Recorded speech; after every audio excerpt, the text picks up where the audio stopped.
অতি শীঘ্ৰে আমাৰ অসম চৰকাৰে ইনাৰ লাইন পাৰ্মিট আনিবলৈ চেষ্টা কৰিব লাগে কাৰণ এইটো অকল মেঘালয়ৰ পিনৰ পৰাই নহয় হৈ সেইদিনা দেখিছোঁ অৰুণাচলে মাৰিব এইপিনে গ'লে নাগালেণ্ডে মাৰিব কি অসমীয়া মানুহখিনি কি ঢোল নেকি এইপিনৰ পৰা বজাব সেইপিনৰ পৰা বজাব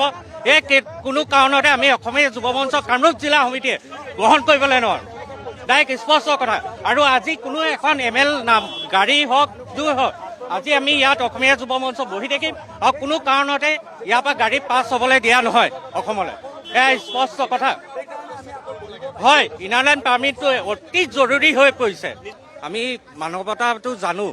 আৰু আমি তেখেতলোকৰ গতে ৰাক্ষসৰ গতে দানৱৰ গতে গাড়ীত জঁপিয়াই গাড়ী ভাঙিম মানুহক মাৰপিট কৰিম এয়া কিন্তু হ'বলৈ দিয়া নহয় চাওক এটা স্পষ্ট কথা আমি অসমীয়া যুৱ মঞ্চই আজিৰ পৰা বুলিয়ে নহয়